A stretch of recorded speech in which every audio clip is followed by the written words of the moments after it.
వందనాలు తెలియజేస్తున్నాను. ఈరోజు వాక్య అంశము ద్వితీయోపదేశ ఖండము 33వ అధ్యాయము చివరి వచనము దేవుడు బయలుపరిచిన వాక్యం ఇది. ఇశ్రాయేలు నీ భాగ్యం ఎంత గొప్పది, యెహోవా రక్షించిన నిన్ను పోలిన వాడెవడు. ప్రభు తన మాటలు దీవించిన గాక. ఈ యొక్క లేఖనంలో నుండి మనం ఈరోజు ధ్యానిస్తూ ఉన్నప్పుడు ఇశ్రాయేలు నీ భాగ్యము ఎంత గొప్పది. ఇశ్రాయేలు అనే పేరు మారిన వ్యక్తికి పెట్టబడిన పేరు. అంతకుముందు అతని పేరు యాకోబు. యాకోబుకు అర్థము మోసగాడు, ఇశ్రాయేలుకు అర్థము ఆశీర్వదించబడినవాడు. కాబట్టి యాకోబు జీవితాన్ని దేవుడు మార్పు చేసిన తరువాత మోషే దీవిస్తూ అంటున్నాడు, యాకోబు నీ భాగ్యము ఎంత గొప్పది. అంటే ఎక్కడ యాకోబు, ఎక్కడ మోషే? మొదటి కాండంలో కనబడేటువంటి యాకోబును గురించి మోషే చివరి దినాన తన చివరి ఆశీర్వాదము, ఇశ్రాయేలు నీ భాగ్యము ఎంత గొప్పది. ఇది ఇశ్రాయేలీయులు అంటలేదు, సింగులర్. అంటే ఇది యాకోబుదనే నేను ఖచ్చితంగా అనను. ఇశ్రాయేలుగా మారే ప్రతి ఒక్కడికి దేవుడిస్తున్నటువంటి భాగ్యము. అంటే మారేటువంటి వ్యక్తి. మార్పు అనేది మనిషి జీవితంలో ఉంటే ఆ మారిన వ్యక్తికి దేవుడిచ్చేదే భాగ్యం. ఈ భాగ్యం మనమందరం కూడా మార్పు చెంది దేవుని పాద సన్నిధికి వచ్చాము అని అంటే, ఆయన నిజంగా హృదయపూర్వకంగా ఆయన లెక్కలో ఉన్నాము అని అంటే, మారిన వ్యక్తులముగా ఉన్నామంటే నిజంగా ఇది మనకి దేవుడిచ్చినటువంటి భాగ్యము అని చెప్పచ్చు. కాబట్టి ఇశ్రాయేలు నీ భాగ్యము ఎంత గొప్పది. ఎంత అనేదానికి హద్దులు లేదు, ఎంతో గొప్పది. ఈ భాగ్యము ఎంతో గొప్పది. ఈరోజు మన జీవితాలలో కూడా ఆలోచన చేసినప్పుడు, మనం లోకంలో ఉన్నప్పటి నుంచి మన జీవితాలు మార్పు చెందిన తర్వాత ఎన్ని ధన్యతలు ఆయన చేతిలో నుంచి తీసుకుంటున్నామో, ఎటువంటి ఆశీర్వాదాలు తీసుకుంటున్నామో, ఎటువంటి జ్ఞానాన్ని పొందుకుంటున్నామో, ఎటువంటి మనస్సాక్షిని పొందుకుంటున్నామో ఒకసారి యోచించవలసి ఉంది. ఇదంతా కూడా దేవుడిచ్చిన భాగ్యమని మనం తలంచుకుంటే ప్రతి దినము కూడా నిజంగా కృతజ్ఞతాస్తుతులు చెల్లించ బద్దులమై ఉన్నాం. ద్వితీయోపదేశకున 32వ అధ్యాయంలో అంటున్నాడు చూడండి. 32వ అధ్యాయంలో 9వ వచనము. యెహోవా వంతు ఆయన జనమే, ఆయన స్వాస్థ్య భాగము యాకోబే. అరణ్య ప్రదేశంలోను, నేను చదువుతానండి. అరణ్య ప్రదేశంలోను భీకర ధ్వని గల పాడైన ఎడారిలోను వాని కనుగొని ఆవరించి పరామర్శించి తన కనుపాపను వలె వాని కాపాడాను. చూడండి, ఇది ఎవరిని గురించి వ్రాయబడుతున్నదని అంటే, యాకోబు విడిచిపెట్టినటువంటి జనాంగమును గురించి వ్రాయబడుతుంది. యాకోబు ఐగుప్తుకు వెళ్ళిన తర్వాత ఐగుప్తులో యాకోబు చనిపోయాడు. కానీ తన ద్వారా వెళ్ళిన 70 మంది దేవుడు వాళ్ళను 100 దీవించినప్పుడు వారు 6 లక్షల పైబడిన జనాంగాలు అయ్యారు. 40 ఏళ్ళు దాటేసరికి వాళ్ళ జనాభా ఎంత అయిపోయిందండి? డబుల్ ట్రిపుల్, ఎంత చెప్పలేము అన్నమాట. అంతగా అభివృద్ధి చెందినటువంటి ఇక్కడేమో యాకోబుని గురించి అంటున్న మాట, నీ భాగ్యము ఎంత గొప్పది. ఇశ్రాయేలు నీ భాగ్యము ఎంత గొప్పది.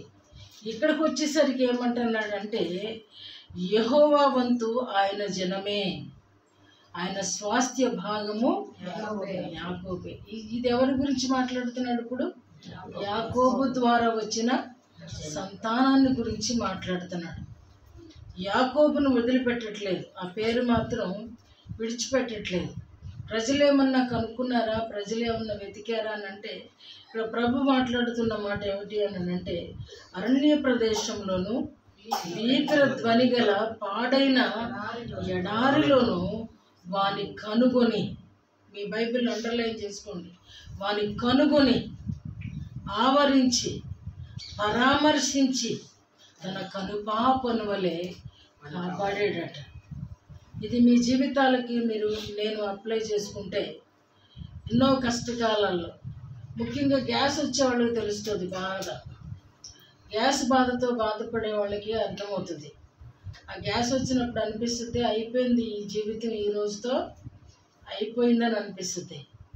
నిన్నగాక మొన్న నా పరిస్థితి కూడా అదే. ఎంత అంటే ఇక నేను అడగటానికి కూడా నాకు మొహమాటం వచ్చేసి ఎంత అంటే గుండెల వరకు ఉంది. బయటికి వెళ్ళి వచ్చాను ఆ రోజు. బయటికి వెళ్ళడానికి కూడా కనీసం నా పర్సులో ఉన్నది కూడా నేను గ్రహించలేనంతగా మనసు అంత కలతగా ఉంది లోపల నా పరిస్థితి. ఇక నైట్ 1 గంట తర్వాత నిద్ర పట్టట్లేదు, గ్యాస్ ఉంటే నిద్ర పట్టదు. అప్పుడు అంటున్నాను, ఇక దేవుడా తీసుకెళ్ళిపో, ఇక నా వల్ల అయితే ఇక ప్రయాణం సాగించలేను అనుకుంటా. అయిపోయినట్టుంది, లోపల బ్యాటరీ అంతా అయిపోయినట్టుంది. బ్రతికించమని అడగలేను కానీ 100 మందిని మాత్రం సంపాదించుకోలేకపోయాను అనే బాధ మాత్రం ఉంది.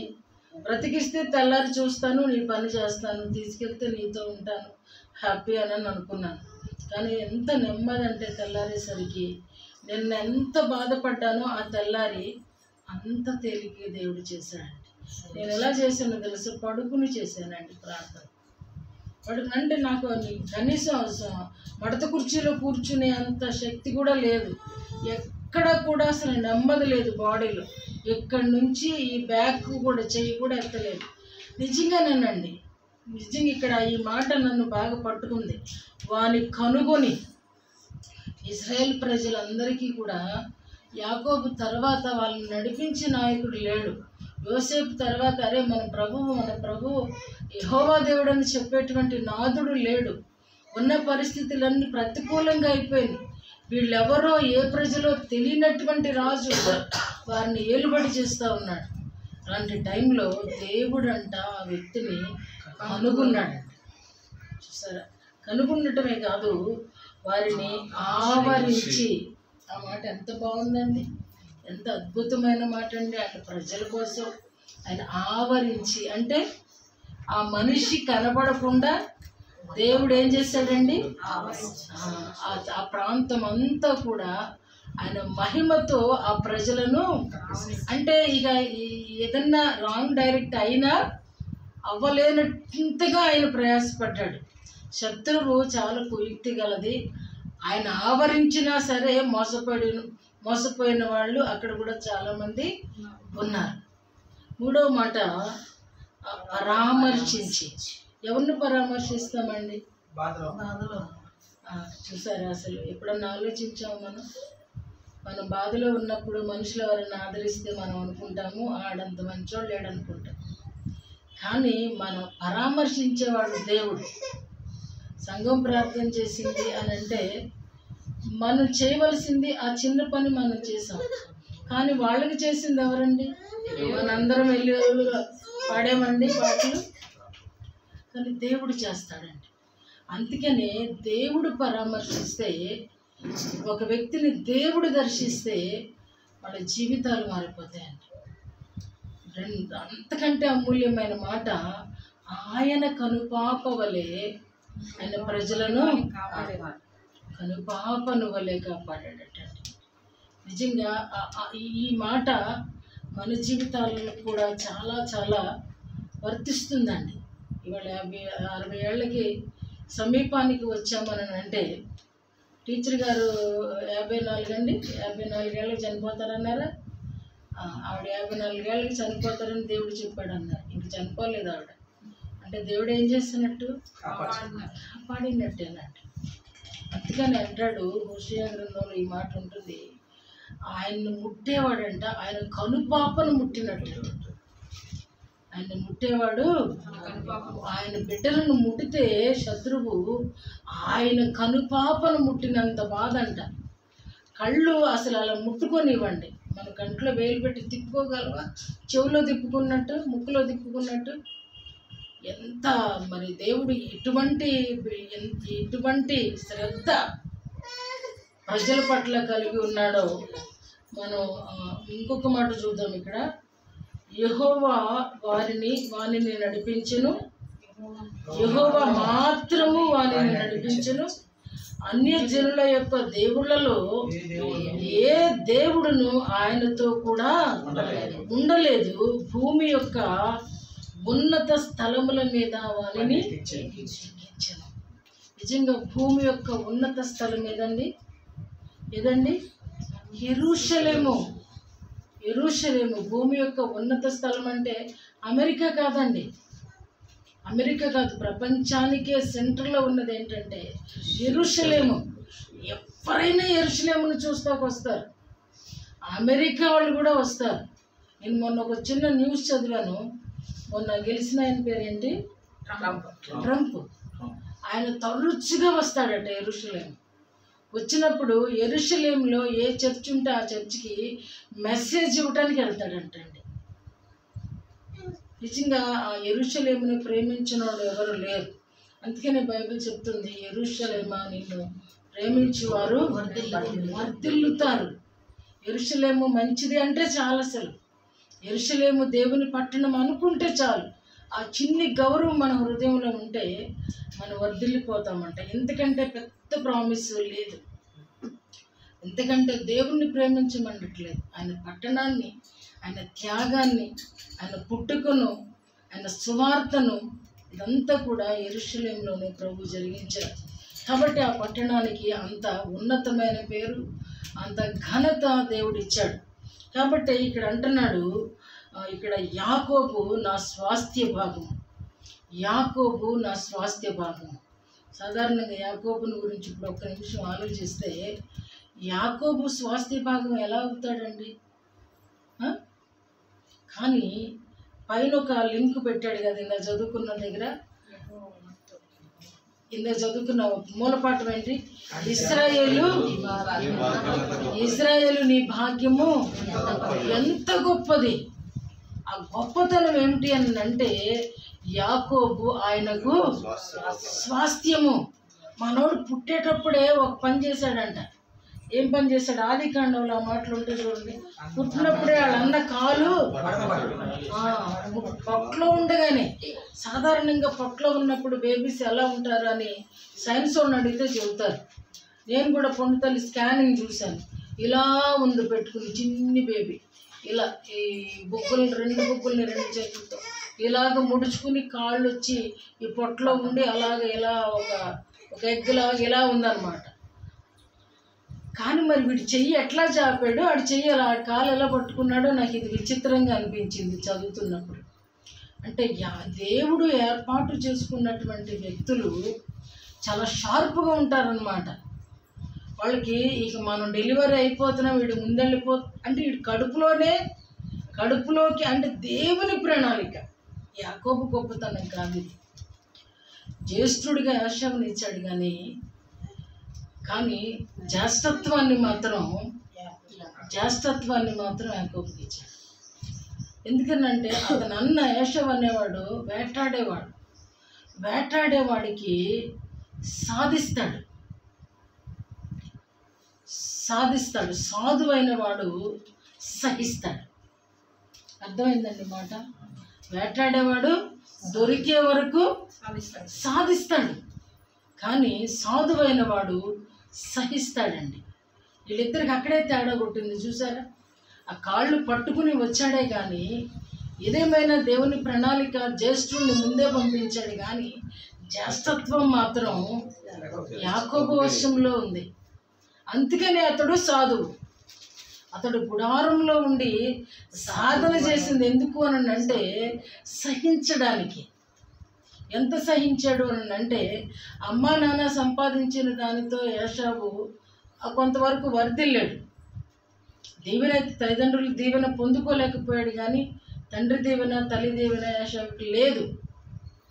కానీ ఆ దీవెన పట్టుకొని వెళ్ళిపోయినటువంటి యాకోబు 2 జనాంగాలుగా ఆశీర్వాదం పొందాడట. ఆయన పడిన 21 సంవత్సరాల శ్రమ కాలంలో ఇదే ఈ మాట ఇప్పుడు చదువుకున్నమాట. ఆయన్ని పట్టుకున్నాడు దేవుడు. ఆయన పట్టుకోకపోతే ఇవాళ ఇజ్రాయేలీల్ని పట్టుకోవలసిన అవసరత లేదు కదా. ఎందుకనంటే యాకోబు అంతగా దేవునికి లోబడిన వ్యక్తిగా మనం చూస్తాం.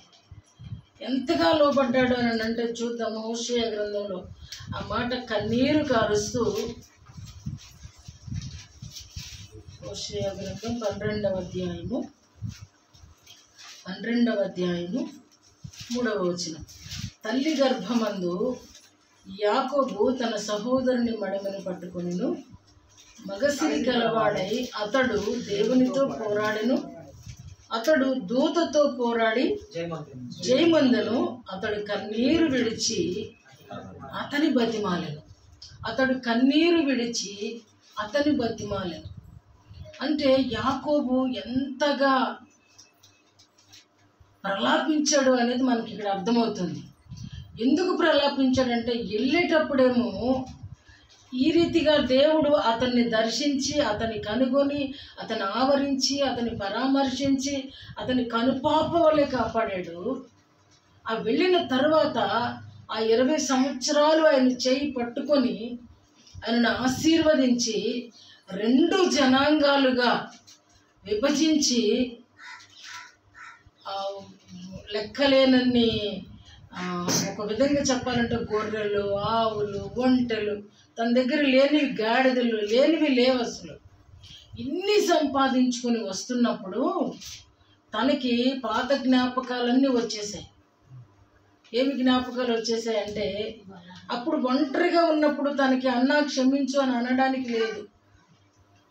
ఎందుకంటే చంపుతాడు, కోపం మీద ఉన్నాడు. అన్న కోపం తెలుసు, వేటాడేవాడు జాలి తక్కువగా ఉంటుంది కదా. జాలి ఉంటే దేనికి కూడా చంపలేడు. కాబట్టి అతనికి తెలుసు, అన్న స్వభావం తెలుసు. కాబట్టి వెళ్ళిపోతూ ఉన్నప్పుడు మాత్రం దేవుడు దర్శించడం, అంటే అయోగ్యుని దేవుడు దర్శించడం, అతని కనుగొని పరామర్శించి ఆ విధంగా తనతో కూడా వెళ్ళిన తర్వాత ఆశీర్వదించి వచ్చేటప్పుడు అతనికి పశ్చాత్తాపాన్ని ఇచ్చాడు. ఎందుకంటే పసి బిడ్డలతో వస్తున్నాడు. దేవుడికి తెలుసు ఒక వ్యక్తిని ఎక్కడ నలపాలి అనుకుంటే కరెక్ట్గా అక్కడ నలుపుతాడు. ఎక్కడ తల్లిదండ్రుల వీక్నెస్ ఏంటి అంటే బిడ్డలు. తల్లిదండ్రుల వీక్నెస్ ఏంటి? బిడ్డలు. బలము వాళ్ళే, బలహీనత వాళ్ళే. కాబట్టి అక్కడ కొడతాడు. ఇప్పుడు ఈ యాకోబు బలహీనత కూడా తన బిడ్డలు, 11 మంది బిడ్డలు, 4 భార్యలు. కాబట్టి 2 భార్యలు అఫీషియల్, 2 అన్అఫీషియల్.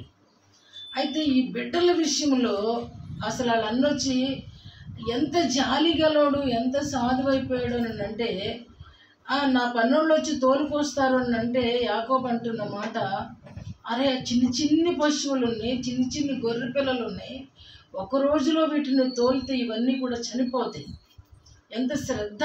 ఆస్తి పట్ల కాదండి, తన హృదయంలో ఉన్నటువంటి జాలి, కనికరం. ఎందుకంటే శ్రమ అనేది ఒక వ్యక్తికి రూపాంతర అనుభవంలోనికి నడిపిస్తుంది. అందుకనే యాకోబు ఈరోజు మార్పు చెందినవాడే ఏం చేస్తున్నానంటే ఏడుస్తున్నాడంట. అసలు దేవునితో, ఈ మాట నాకు మరీ ఆశ్చర్యంగా ఉంటుంది. యాకోబు మగసిరి గలవాడై అతడు దేవునితో పోరాడెను. ఈ మాట ఎలా గ్రంథస్థం చేయబడిందో అర్థం కాదు, కానీ నిజంగానే ఈ పోరాటం మనుషులతో చేయగలం, సైతాన్తో చేయగలం. సైతాన్తో రాత్రంతా పోరాడగలం, కానీ దేవునితో ఎలాగా పోరాడొచ్చు? ఎందుకంటే సమస్య గొప్పదైనప్పుడు తెల్లవార్లు కూడా ఏడవటమే పోరాటం. కత్తి సుత్తితో కాదు ఇప్పుడు పోరాడేది. దేవునితో పోరాటం వచ్చేసరికి మనకి హృదయంలో జాలి, కనికరము, దయ, కృతజ్ఞత, భయము, భీతి ఇవన్నీ ఉన్నప్పుడు కన్నీరు వస్తుంది. ఎప్పుడైతే సాతానుతో పోరాడవలసి వచ్చినప్పుడు ఆ వ్యక్తికి కావలసినవి 2 ఆయుధాలు. ఒకటి ఆత్మీయ ఖడ్గం, వాక్యముతో నువ్వు శత్రువుతో మాట్లాడాలి. రెండవది రోషం. ఏమండి? రోషం. అసలు మన ఎదుటికి వచ్చి నిలబడే అంత ధైర్యం దానికి వచ్చింది అని అంటే ఈ వ్యక్తి చేతగానోడు అవ్వాలి, లేదా దేవుని దగ్గర నుంచి ఆ శ్రమ ఎలా అవ్వాలి. ఈ వ్యక్తి చేతగానోడు అవ్వాలి, లేదా అంటే దేవుని దగ్గర నుంచి ఆ విజయం పొందటానికి యోగులాగా మనకి కూడా ఒక శ్రమ ఎలా కావాలి. అప్పుడు ఈ వ్యక్తికి కావాల్సింది ఏంటంటే రోషం లేకుండా. అందుకని అంటాడు దేవుడు యోగుని గద్దించినప్పుడు కూడా ఏమంటాడంటే, నీవు పౌరుషము తెచ్చుకొని నడుము బిగించుకో, పౌరుషము తెచ్చుకో. శత్రువుతో పోరాడడానికి పౌరుషం కావాలండి, అంటే రోషం కావాలి. నేను దేవుని సొత్తు, నన్ను నువ్వు బాధించడానికి ఎవరు అనే రోషం. రెండవది వాక్యం అనేది నీ దగ్గర లేకపోతే ఏసు రక్తం అంటారు, ఏం పని చేయదు. దానికి తెలుసు ఏసు రక్తం ఏంటో దానికి తెలుసు, ఏసు నామము తెలుసు. కానీ వాక్యం అంటేనే దానికి భయం అండి. వాక్యం తెలుసుంటే తెలిసిన వ్యక్తి సత్యంలో ఉంటాడు. ఇది సీక్రెట్. వాక్యానికి శత్రువు ఎందుకు భయపడుతుంది అని అంటే, వాక్యం ఉన్న వ్యక్తి ఎలా ఉంటాడు? సత్యములో ఉంటాడు. సత్యములో ఉన్నవాడికే వాక్యం తెలుస్తుంది. వాక్యాన్ని వల్లించగలుగుతాడు, వాక్యానుసారంగా బ్రతకగలుగుతాడు. అందుకనే యాకోబు తన బిడ్డల విషయంలోనంట మగసిరి కలిగి, అంటే ఎంత రోషం తెచ్చుకున్నాడో చూడండి. ఆడు మగాడురా అంటాడు కదా, ఏదన్నా సాధించినప్పుడు భలే చేశారు, అసలు అబ్బాయిలా చేశారు అని అంటారు అమ్మాయిని కూడా. అంటే ఆ మగసిరి అనేది విశ్వాసికి చాలా అవసరం అండి. ఎందుకు నీ భాగ్యము గొప్పది అని యాకోబు విషయంలో అంటున్నానంటే, తన్నులు తిన్నా వదలట్లేదని. ఒకవైపు దేవుడు కొట్టడం అంటే ఆయన చెయ్యి ఎంత, ఆయన బాహుబలం ఎంత గొప్పదండి. దెబ్బంట నరం బెణికిపోయిందంట ఒక దెబ్బకి నరం బెణికిపోయి కుంటుతూ మొదలుపెట్టాడు. కుంటుతున్నప్పటికీ కూడా మోకాళ్ళ మీద నుంచి నేను ఒక రోజున అడిగాను, అది చూస్తేనేమో యోర్దాను నదీ ప్రవాహం దగ్గర అన్ని రాళ్ళు ఉంటాయి, అన్ని రాళ్ళు, రాతి ప్రదేశం. అది మనలాగా బందరు కాదు, ఇసుక ప్రదేశం కాదు. మరి ఇలాంటి ప్రదేశంలో యాకోబు మోకాళ్ళ మీద ఎలా ఉండగలిగాడు? మోకాళ్ళ మీద ఉంటేనే తొడ మీద కొట్టగలుగుతాం. కింద కూర్చుని బాస్పెట్లు వేసుకుంటే వంకి కొడతామో మనం సాధారణంగా, ట్యూబ్ మీద కొడతాం. ఎలా కొట్టేవు అన్నప్పుడు నాకు ఆ సీన్ దేవుడు చూపించాడు. ఎలా అంటే నిలువు మోకాళ్ళ మీద యాకోబు ఉన్నాడు, దేవుడు వచ్చి కుడి చేత్తో కొట్టినట్టు. అందుకని ఆ మోకాళ్ళ మీద నుంచి లేవలేకపోయాడంటే, అంటే నిజంగా అది రోషం అంటే, అది మగసిరి అని అంటే. ఇవాళ ఆయన నా స్వాస్థ్యము, యాకోబు నా స్వాస్థ్య భాగము అంటున్నాడు అని అంటే, యాకోబు లేదా ఇజ్రాయేలు నీ భాగ్యం ఎంత గొప్పది అని అంటున్నాడు అని అంటే, ఆ గొప్పతనం కావాలి అని అంటే గుర్తింపు కావాలి మనిషికి. గుర్తింపు లేకపోతే గొప్పతనం రాదు. సాధించాలి, లేకపోతే ఏదో ఒకటి సాధించాలి. ఒక పేరు గిన్నిస్ రికార్డులోకి ఎక్కాలంటే సాధించాలి. ఆ సాధన అనేది ఎక్కడ వస్తుంది అని అంటే, బైబిల్ నిత్య జీవితానికి వస్తుంది. ఇదే ఆరాధన, ఇదే మన శుక్రవారము బిడ్విక్ సర్వీసెస్ అన్ని ఎందుకు అని అంటే సాధన కొరకే. మధ్యలో జరిగేదంతా కూడా ట్యూషన్స్, ఇది స్కూలు, ఇది లెక్క. అందుకు తప్పకుండా శుక్రవారం వస్తేనే ఆదివారం వాక్యం అర్థమవుతుంది. ఎందుకు అని అంటే ఆ భాగ్యం కావాలి అని అంటే, ఆయన స్వాస్థ్యంగా మరచబడాలి అని అంటే మన పిల్లలందరినీ ప్రైవేట్లకు పంపిస్తాం. స్కూల్లో చెప్పేది చాలదనా? ఎందుకు పంపిస్తామంటే మరలా రెండవసారి సాధన చేస్తాడని, వాళ్ళు బాగా చదివిస్తారని. వాక్యం కూడా అంతేనండి. వాక్యం ఉంటున్నప్పుడు మరొకసారి వినాలి. మరి మీకు అనుకూలంగా ఉంటుంది, మీకు అవకాశం ఉంటుంది, మరొక్కసారి వినాలి ఏంటి అని. కాబట్టి ఈ సాధించాడు అన్నాను చూసారా,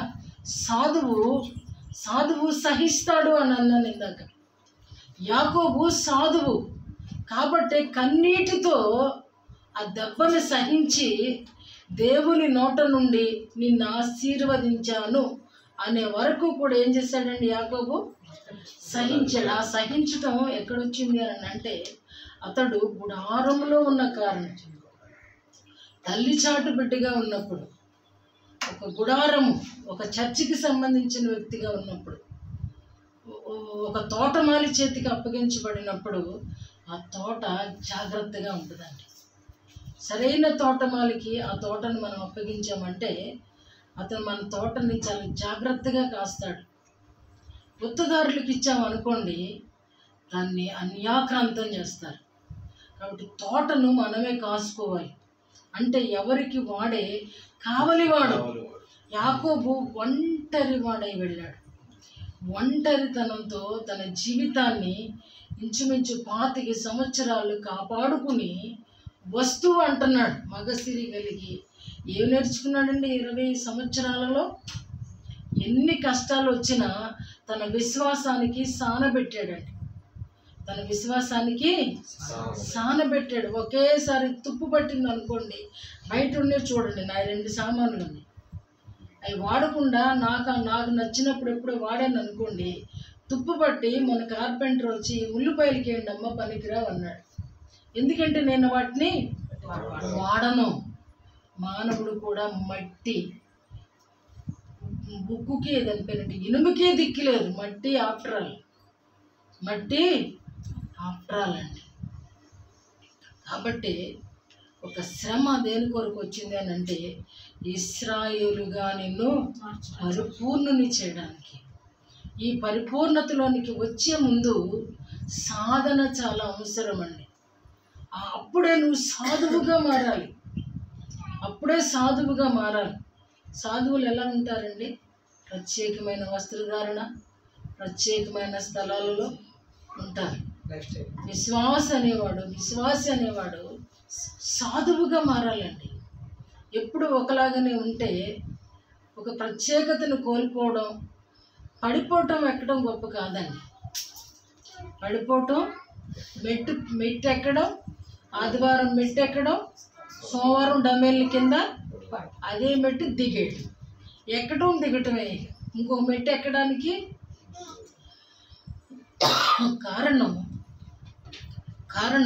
ఆ సాధన అనేది క్రియ రూపంలోకి రాకపోవడం, కక్కు పెట్టడం అనేది క్రియారూపంలోకి రాకపోవడం. ఏదన్నా కంపల్సరీ అయినప్పుడు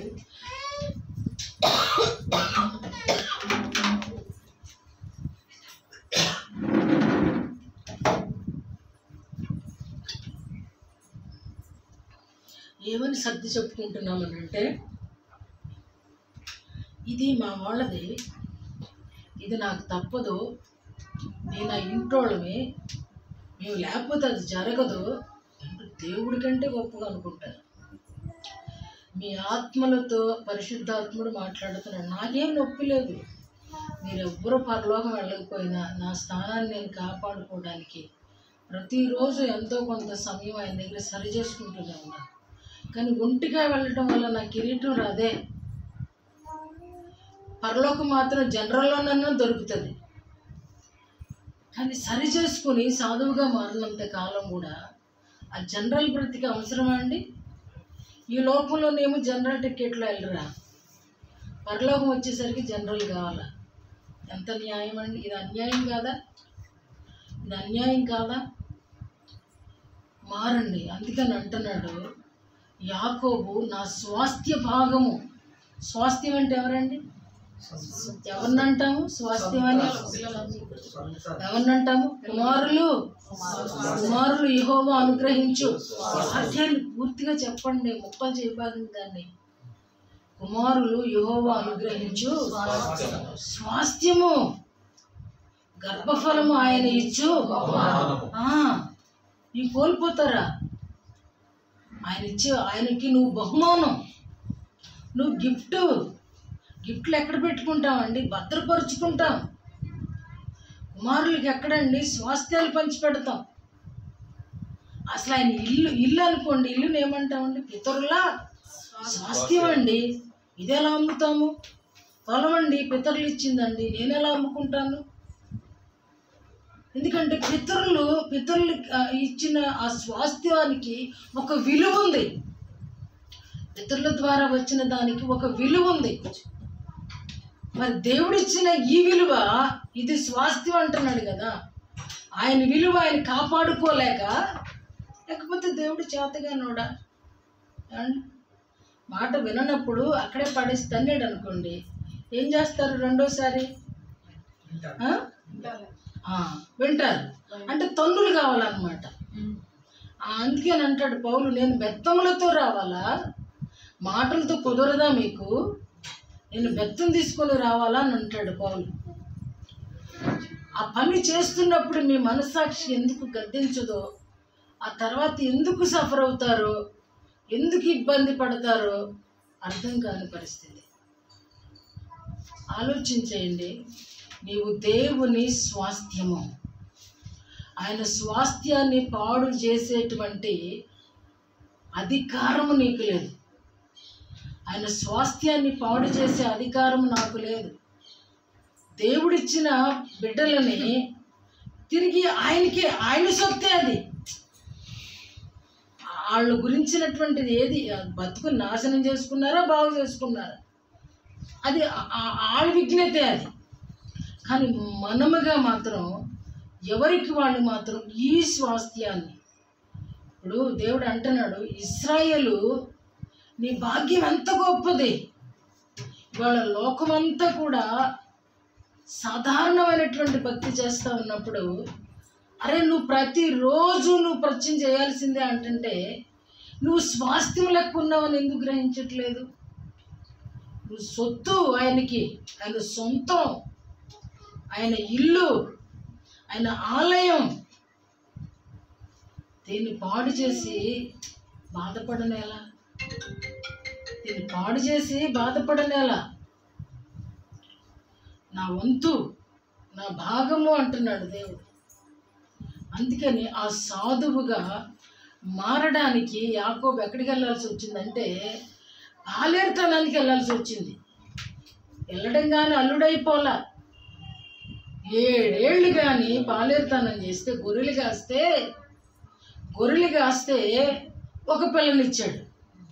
మళ్ళీ 7 ఏళ్ళు పాలేరుతనం చేస్తే మరొక పిల్లనిచ్చాడు. మళ్ళీ 7 ఏళ్ళు కొలువు చేస్తే కొన్ని గొర్రెలు ఇచ్చాడు. ఏమండి, ఈ నిజంగా ఒక గొర్రెల కాపరిని అడిగితే చెప్తాడు ఆ కష్టమేంటో. నిద్ర ఉంటుందా? పిల్లలకి బాగోకపోతే 1 రోజు 2 రోజులు నిద్ర లేకపోతే ప్రాణం తేలిపోద్ది. శారదా గారికి 3 రోజులు నిద్ర పట్టకపోతే శుక్రవారం పరిగెట్టుకొచ్చారు.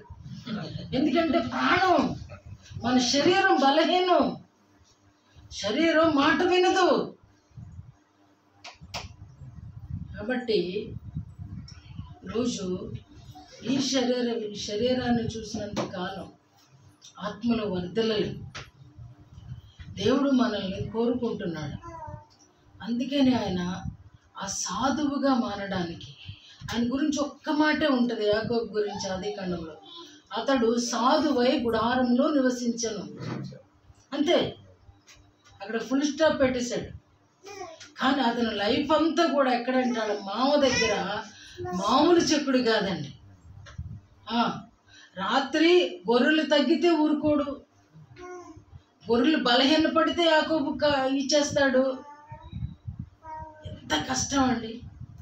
చాలా చోట్ల 10 బస్తాలకి 15 బస్తాలకి పాలేరుతనాలు చేస్తారండి. వాళ్ళు పగలు కనిపించరండి. వాళ్ళు ఎక్కడ కొన్ని ప్రాంతాలు, కొన్ని గ్రామాలలో పగలు కనిపించరండి ఆ వ్యక్తులు. వాళ్ళకు ఒక ఆదివారం ఉండదు, సోమవారం ఉండదండి. నిజంగా అలాంటి దౌర్భాగ్యపు స్థితుల నుంచి, యాకోబు బ్రతుకు నుంచి, మోసపోయే బ్రతుకు నుంచి, మోసం చేసే బ్రతుకు నుంచి దేవుడు విడుదల చేసి ఇశ్రాయేలుగా చేస్తే, ఇజ్రాయేలుగా లేకపోతే ఎంత బాధ అండి. ఇజ్రాయేలుగా లేకపోతే ఎంత బాధ. ఇజ్రాయేలుని గురించి వాళ్ళకి చెప్తూ అంటున్నాడు. సంఖ్యాకాండం చూద్దాం.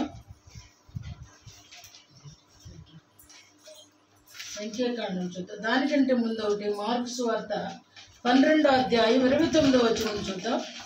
మార్కు తీసిన వాళ్ళకి చదివేసేయండి. మార్కు సువార్త 12వ అధ్యాయం 29వ వచనం. అందుకు యేసు ప్రధానమైనది ఏదనగా, ఓ ఇశ్రాయేలు వినుము, మన దేవుడైన ప్రభువు అద్వితీయ ప్రభువు.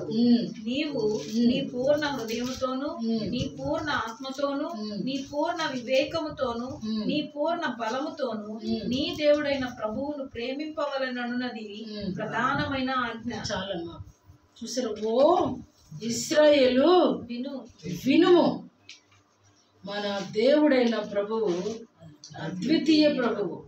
ఆయన ఎలా ఆరాధించాలో ఇక్కడ చెబుతూ అదే ప్రధానమైన ఆజ్ఞ అని చెప్తున్నాడు. ఈరోజు మొన్న నాకు గత వారం చెప్పాలనుకున్నాను. గత వారం ఎందుకు మైండ్ కొంచెం అబ్సెంట్గా అనిపించింది.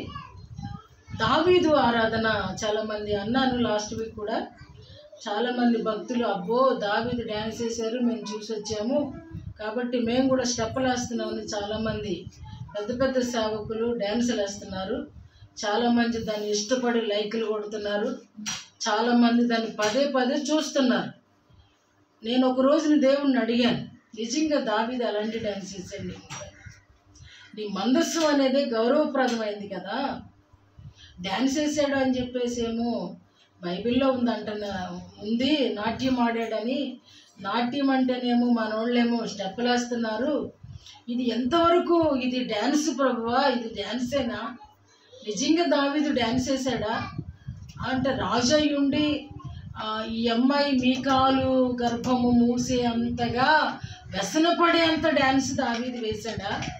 ఇది నిజమైన ప్రభువా? ఒకవేళ ఆ తెలుగు పదాలలో ఏ పదం రాయాలో తెలియక దాన్ని అంతగా ఆరాధించాడని రాయడం రాక నాట్యం ఆడాడని ఒకవేళ మా వాళ్ళు రాశారా అని చెప్పేసి నేను దేవుణ్ణి అడిగినప్పుడు దావీదు నాట్యం చూపించాడండి దేవుడు నాకు.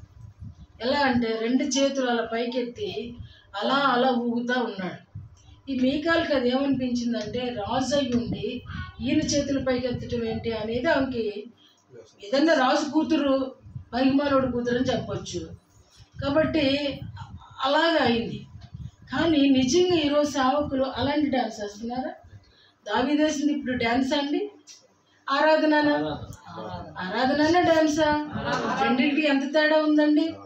తెలుగులోనూ తేడా ఉంది, ఇంగ్లీష్లోనూ తేడా ఉంది. ఆ తర్వాత నేను ఒక రోజు ఊరికి ఒక షార్ట్స్ చూస్తూ ఏసన్న గారిది చూసాను. నేను ఏసన్న గారిది చూసినప్పుడు ఆయన ఒక 1 minute ఏమో 2 minutes అది ఆయనకు కూడా నాలాంటి అనుమానం వచ్చిందంట. నాకు చెప్పేసిన తర్వాత నేను చూసింది అనుమానం వచ్చి ఆయన కూడా ప్రేయర్ చేశారంట. ఇట్లా మేమందరం డ్యాన్స్ వేస్తున్నాం ప్రభువా, మరి నిజంగా దావీదు మంచి ఆరాధికుడా డ్యాన్సరా అని అడిగినప్పుడు ఆయన్ని ఆయనకి ఆన్సర్ రాలేదంటే కానీ ఏదో విదేశాలు వెళ్ళినప్పుడు మీ బైబిల్లో ఏమనుంది అని అడిగారంట. అడిగినప్పుడు ఆ బైబిల్ పేరు కూడా ఆయన చెప్పారు, నాకు జ్ఞాపకం లేదు.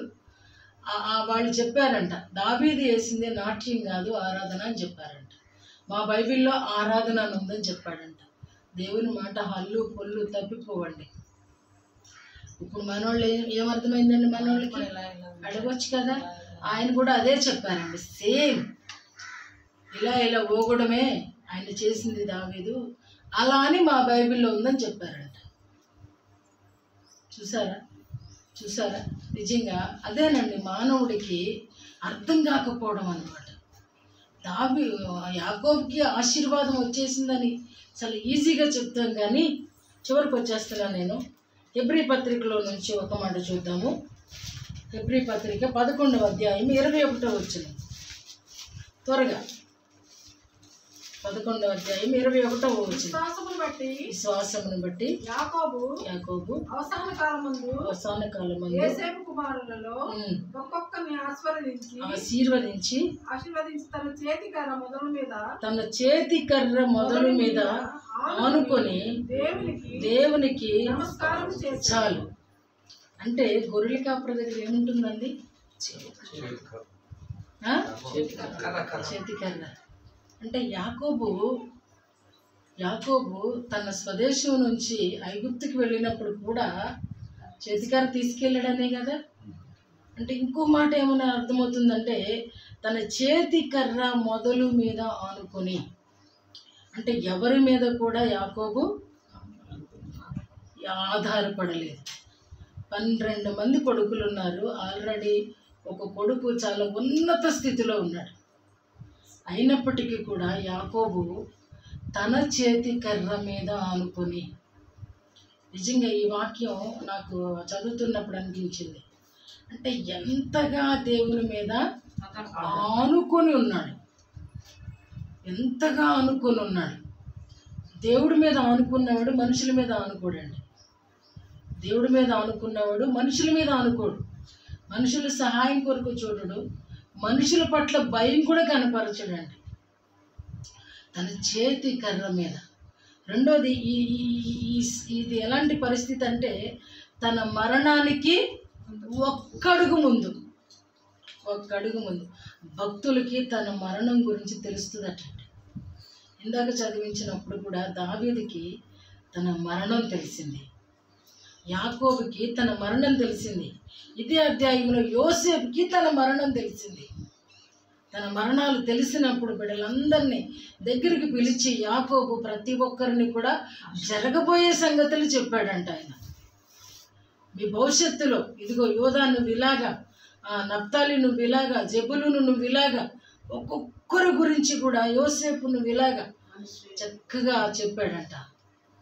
ఇక్కడ కూడా ఆ మరణము వరకు కూడా ఎందుకు అతడు అంత కన్నీరు కార్చిన దానికి జవాబు ఏంటి అని అంటే మరణము వరకు కూడా వాళ్ళు ఎవ్వరి మీద ఆధారపడలేదు, మంచము పట్టలేదని. మోషేను చూస్తే మంచం పట్ల.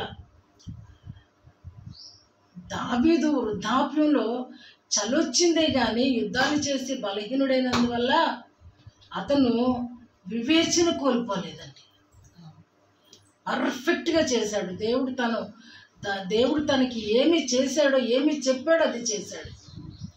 భక్తులందరూ కూడా అలాగనే వారి కర్తవ్యాన్ని కోల్పోలేదు, వాళ్ళ మెమరీ కూడా లాస్ అవ్వలేదు, ఏ పెరాలసిస్తో మంచం పట్టలేదండి. ఎందుకనంటే వీళ్ళందరూ కూడా మహాభక్తులు, మన పితరులు. ఇటువంటి పితరుల జీవితాలు మన ముందు ఉంచి బైబిల్లో వీళ్ళకి ఇంత గొప్ప గొప్ప స్థానాలు కల్పించిన దేవాది దేవునికి మనం ఎన్నో కృతజ్ఞతలు చెల్లించాలి. అంటే మనకి ఇదంతా స్ఫూర్తి. కాబట్టి నిండు వృద్ధాప్యం వరకు తన చేతి కర్ర మీద ఆనుకునేటువంటి ధన్యత. ఆ భక్తిని కొనసాగించలేని వాళ్ళు ఇందాక చదివినటువంటి వాక్యంలో ఒక 3 మాటలు మాత్రం నేను జ్ఞాపకం చేసి ముగిస్తాను. 1 రాజుల గ్రంథము 2వ అధ్యాయంలో నుంచి నిజంగా అదోనియా చాలా ఏమనాలి, వాడిని దౌష్ట్యము కలిగినటువంటి వ్యక్తి. అధికార దాహమే కాదండి, ఆడదాని దాహం కూడా కలిగిన వాడు అనేది అర్థమవుతుంది. తన తండ్రి కౌగిటిలో పండుకున్నటువంటి తల్లి లాంటిది. ఒకవేళ ఆమె చిన్నదే అవ్వచ్చు వయసులో, కానీ తన తండ్రి దగ్గర ఉన్నటువంటి స్త్రీని మోహించి పెళ్లి చేయమని అడగడం దౌష్ట్యమేనా? ఆ దౌష్ట్యం ఉన్నందువల్ల ముందే చెప్పాడు జ్ఞాని, నువ్వు మంచిగా ఉంటే నువ్వు బ్రతికిపోతావు, పిచ్చి పిచ్చిగా నువ్వేమన్నా దౌష్ట్యాన్ని కనపరిస్తే మాత్రం నీ ప్రాణం తీసేస్తానని. అలాగనే అయిపోయింది. తర్వాత ముగ్గురు నాకు బాగా నచ్చిన మాట 32వ వచనంలో చివరి మాటలు, వారిని చంపి ఇద్దరిని చంపేసిన తర్వాత వేసావు కనుక అతడు ధార పోసిన రక్తము యెహోవా అతని తల మీదకే రప్పించును. ఎంతో మందిని చంపేశాడండి కదా. మరి తప్పదిగా ఆయనకి అది. కానీ వాళ్ళందరి గురించి దేవుడు అనలేదు, కానీ ఇద్దరికి చేసిన దానికి మాత్రమే దేవుడు వెలుగులోకి తీసుకున్నాడు. స్పెసిఫిక్గా వాళ్ళ పేర్లు కూడా వ్రాయించాడు. వాళ్ళిద్దరిని చంపిన దానికి అలా తనకే కాదండి, తన సంతానానికి కూడా వస్తుందని రాశాడు. చూడండి, మరియు వీరు ప్రాణదోషమునకు యోవాబును అతని సంతతి వారును సదాకాలము ఉత్తరవాదులు. ఇప్పుడు ఇందాకేమో ఆశీర్వాదం గురించి చెప్పుకుంటూ యాకోబు ఆశీర్వాదమే ఇశ్రాయేలీలను కనుగొనడం, ఇశ్రాయేలును హత్తుకోవడం, వాళ్ళని ఆయన కాపాడడం చేశాడు. ఇప్పుడు చూస్తేనేమో దేవుని యుద్ధాలే జరిగించాడు. రాజు చెప్పాడు, సైన్యాధిపతి చేయాలి. కానీ ఇద్దరి విషయంలో మాత్రం దేవుడు ఒప్పుకోలేదండి. వాళ్ళు ఎందుకంటే నమ్మించి మోసం చేశాడు. కాబట్టి నమ్మక ద్రోహం అనేది ఎంత ద్రోహం అంటే ప్రాణ ద్రోహం కంటే ద్రోహం. రెండవది దాని విషయంలో కూడానంట చేసినోడు యోవాబు, వాడి మీదకే రాలేదండి, తన సంతతి వారి మీదకి. అని అంటే యోవాబు సంతానం ఉన్నంత వరకు వారు ఇరువురు అంటే 1000 తరాల వరకు వస్తుందేమో ఆశీర్వాదం లేదు. తన సంతతి వరకు 4 తరాలన్నీ అక్కడికి నిర్ణస్తం చేయబడలేదు. యాకోబు ఆశీర్వాదమేమో ఈనాటి వరకు మనం తీసుకుంటున్నాం కదా. యాకోబు గురించి మాట్లాడుకుంటున్నామంటే ఇంతకంటే ఆశీర్వాదం ఏముందండి, మాట్లాడుకుంటాం. అందుకని అంటాడు, సంఖ్యాకాండంలో అంటాడు, నక్షత్రము యాకోబులో, చదవండి ఆ మాట 24:17 నక్షత్రము యాకోబులో ఉదయించిందంట. నక్షత్రము యాకోబులు. చూసారు, యాకోబు పేరు ఏమన్నా మర్చిపోతున్నాడేమో. ఆ నక్షత్రం ఎవరు అని అంటే ఎవరండి? ఎవరు అనేకులను తిప్పుదురో వారే నక్షత్రం. ఎవరు అనేకులను దేవుని వైపు తిప్పుతారో వాళ్ళే నక్షత్రం. నడిసే నక్షత్రం కాదు, మన ఇంట్లో పెట్టుకునేటువంటి క్రిస్మస్ నక్షత్రం కాదు. యాకోబులో రక్షకుడు పుట్టాడండి. మోసగాడులో నుంచి మోసాన్ని సహించేవాడు పుట్టాడండి. అందుకనే యాకోబు సాధువు. చూసారా ఎక్కడి వరకు వెళ్ళిందండి అతని సాధుతత్వం. రక్షకుడిని తెచ్చే వరకు ప్రార్థన, అతనికి అన్నిటి ప్రార్థన. రక్షకుడిని తెచ్చే, లోకానికి రక్షకుడిని తెచ్చే అంత ప్రార్థన యాకోబు చేశాడని చెప్పచ్చు. అందుకనే అంటున్నాడు, ఇవాళ ఇజ్రాయేలుని గురించి అంటున్నాడు, ఇజ్రాయేలు నీ భాగ్యము ఎంత గొప్పది, యెహోవా రక్షించిన నిన్ను పోలిన వారు రక్షకుడిని తెచ్చాడండి యాకోబు. వేళ ఆయనలో నుంచి ఉదయించిన ఆనీతి సూర్యుడు లోకానికి వెలుగు. కాబట్టి మన జీవితాలలో కూడా క్రిస్మస్ రాబోతూ ఉంది. కాబట్టి మన జీవితాలలో కూడా దేవుడు అనుగ్రహిస్తున్నటువంటి మరొక క్రిస్మస్ చూసే ధన్యత దేవుడు ఇవ్వబోతున్నాడని విశ్వసిస్తూ, కాబట్టి మన జీవితాలకు కూడా దేవుడిచ్చిన ఆ భాగ్యం మన దగ్గర ఉందా లేదా? నీ సంతతికి నువ్వు యోబోబులాగా శాపాన్ని కూరుస్తావా, యాకోబులాగా ఆశీర్వాదాన్ని సంపాదించి పెడతావా? ఒక్కసారి గమనించి దాని గురించి మీరు యోచించి, ప్రభువు ఎంతగా మనల్ని కాపాడడానికి సమస్తము ఆయనే ఆవరించి, ఆయనే పరామర్శించి తన కనుపాపలాగా మనల్ని కాపాడుతూ ఉంటే, నువ్వు నిజంగా యాకోబులాగా స్వాస్థ్యంగా మారుతావా, లేదా యోబోబులాగా నాశన పాత్రుడిగా మారుతావా? మనమే నిర్ణయించుకోవాలి. కాబట్టి ఆ నిర్ణయించుకునే ముందు మీ మనస్సాక్షిని అడగండి, మీరు ఆ లెక్కలో ఉన్నారా, ఈ లెక్కలో ఉన్నారా? ఆ లెక్కలో ఉంటే నీ సదాకాలము కూడా నీ సంతానానికి ఆశీర్వాదమే. ఈవేళ అబ్రహాము సంతానము, అబ్రహాం ఎవరో మనకు తెలియదు, కానీ పరలోకం వెళ్ళడం కానీ మనల్ని పిలిచే పిలిపి ఏంటంటే అబ్రహాం గారు అబ్బాయి వచ్చారంటారంట. ఎందుకంటే ఆశీర్వాదం ఏముందండి? ఆ ఆశీర్వాదం వాళ్ళ నాయన తీసుకున్నాడు, ఆ నాయనది యాకోబు తీసుకున్నాడు, యాకోబుది యోసేపు తీసుకున్నాడు. యోసేపు నుంచి మన నీతిశ్వరుడు ఈనాటి లోక రక్షకుడుగా ఆయన వచ్చాడు. కాబట్టి ఇటువంటి కృపలో మనం కూడా ఆనందిస్తూ, ఆయన స్వాస్థ్యము మనమే అని గ్రహిస్తూ, ఆయన ఇచ్చిన ఈ భాగ్యాన్ని అంతము వరకు కాపాడుకుంటూ సదా ఆయన కృపలో నిలిచిందుముగాక. ఆమె ప్రభు తన మాటలు దీవించుగాక. విన్న వాక్యాన్ని బట్టి